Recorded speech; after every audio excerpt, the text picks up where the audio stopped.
Bonjour à tous, j'espère que vous allez bien, que vous êtes en forme. Nous poursuivons aujourd'hui le chapitre 5, dont la question initiale était comment expliquer le mouvement des continents les uns par rapport aux autres. En fait, cette question est un peu inexacte, nous l'avons précisé et nous avons vu que ce ne sont pas des continents mais des plaques tectoniques qui se déplacent les unes par rapport aux autres, des plaques tectoniques, c'est-à-dire des ensembles de continents et d'océans, de roches océaniques, qui se déplacent par rapport à d'autres ensembles de continents et de roches océaniques.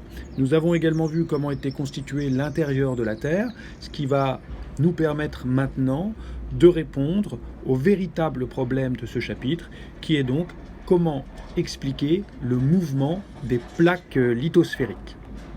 Alors, pour réfléchir à ce problème, eh bien, je vous propose une nouvelle fois de travailler toujours sur la même zone géographique que vous connaissez maintenant bien, c'est-à-dire la zone Afrique, Amérique du Sud.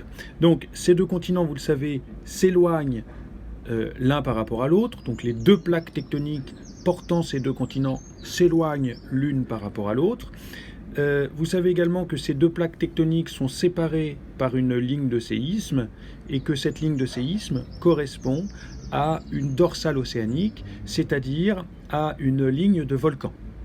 Donc, sachant que la plaque africaine et que la plaque sud-américaine s'éloignent l'une de l'autre et sont séparées par une ligne de volcan, essayez d'émettre une hypothèse qui permettrait d'expliquer leur éloignement.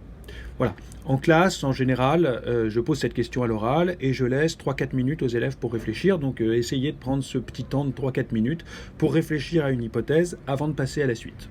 Bon courage!